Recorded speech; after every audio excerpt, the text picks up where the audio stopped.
Sir, आपके विद्यालय में कार्यक्रम हुआ है, किस आज तरह का खेल दिवस पे कार्यक्रम का आयोजन किया गया है, जिले में एक कार्यक्रम किया गया है। ये माननीय हमारे प्रधानमंत्री जी की सोच है और ये कोई नई सोच नहीं है। पहले भी हमारे दुनिया में हमारे जो खेलों का एक खेल जगत में जो हम लोगों के देश का स्तर था, उसको बढ़ाने के लिए युवाओं की, बच्चों की वापस खेल जगत में दिलचस्पी लाने के लिए, उनको हर तरह का सहयोग देने के लिए ये एक बहुत बढ़िया प्रोग्राम आदरणीय प्रधानमंत्री जी द्वारा शुरुआत किया गया है।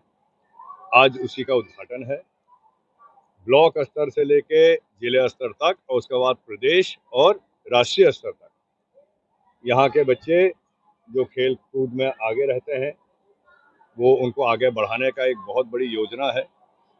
इसमें बहुत सारा बजट भी नए ढंग से इसमें चालू किया गया है और पिछले कई सालों से जब से ये खेल कूद में ये खास करके हमारे सरकार ने बढ़ चढ़ के कदम लिया है, तब से आप देख रहे हैं कि हमारे युवाओं में, हमारी बच्चियों में एक नया उत्साह पैदा हुआ है। खेल इस तरह का शारीरिक कसरत हमारे बच्चों के पर्सनालिटी को डेवलप करने के लिए, बढ़ाने के लिए बहुत ही अत्यंत आवश्यक होता है और इसी सब सोच के साथ ये आज हम लोगों ने भी यहाँ पे जो हमारा राष्ट्रीय खेल दिवस है उसका आज हम लोगों ने आरपी कॉलेज में एक मिनट आपने मोबाइल को लेकर के कुछ यहाँ पर दिशा निर्देश बच्चों को दिया है, क्या कहना सवाल? देखिए, आज ये सब जग जाहिर है कि मोबाइल के जितने फायदे हैं उतना ही उसका सामाजिक स्तर पे कुछ ना कुछ उसका नुकसान भी होने लग गया है। नुकसान क्या होता है? बच्चे अक्सर मोबाइल में ही आंख गड़ाए रहते हैं और उसी दुनिया में लीन हो जाते हैं।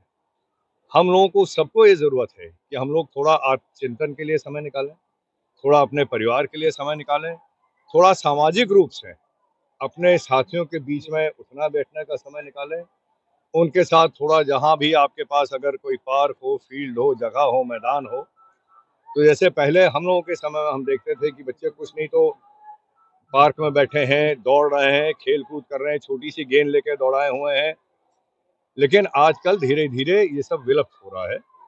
तो इसमें रुचि बढ़ाने के लिए अपने मोबाइल से कुछ समय निकालना अब हमारे समाज के हर व्यक्ति को, केवल बच्चों की बात नहीं कर रहे, हम तो हर आयु के लोगों की बात कर रहे हैं, निकालना बहुत जरूरी है। जी, जिस तरीके से टैरिफ विवाद चल रहा है भारत अमेरिका के बीच में, कैसे देखते हैं इसको? जिस तरीके से अमेरिका बार बार सबसे ज्यादा हरियाणा भी से प्रभावित है, आर्डर काफी रुके हुए हैं, आपका बयान भी आया है। दुनिया में परिस्थितियां हमेशा बदला करती हैं, आज भी बदल रही हैं और कुछ सालों में बहुत तेजी से बदल रही हैं। हर तरह की लड़ाई छिड़ी हुई है और हर तरह के अपने जो ये आयात निर्यात अपने बिजनेस के एनवायरमेंट में बहुत सारे बदलाव आ रहे हैं, लेकिन मुझे पूरा यकीन है कि आदरणीय प्रधानमंत्री जी के लीडरशिप में पिछले 10-12 सालों में जिस तरह से हमारे देश की इकोनॉमी, देश की अर्थव्यवस्था जिस तरह मजबूत हो गई है, ये छोटे मोटे तूफानों से हमारी इकोनॉमी को कोई फर्क नहीं पड़ने वाला है। मुझे पूरा विश्वास है अपने इस देश की सरकार पे कि हमारे देश के नागरिकों पे कोई नुकसान नहीं आने देंगे। हम लोगों के देश की जो इतनी बड़ी जनता है, हमारे सरकार का एक दायित्व है, एक रिस्पॉन्सिबिलिटी है कि हम अपनी जनता की भलाई के लिए जो सही कदम उठाना है उठाएंगे।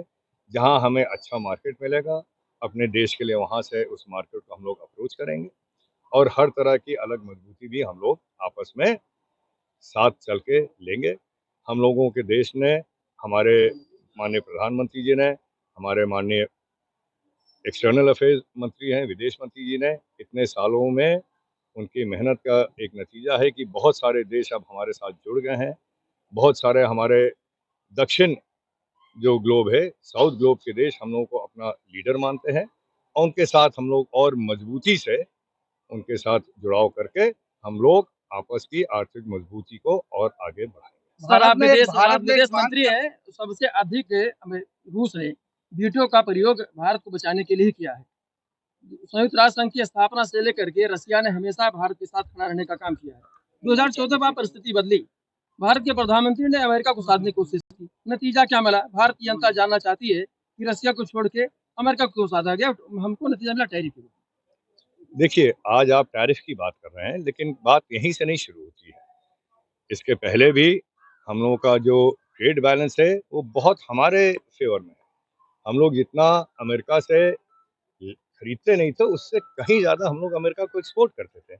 उसका भी तो फ़ायदा इतने सालों में मिला है, तो इसको नहीं नकार कि केवल नुकसान मिला है।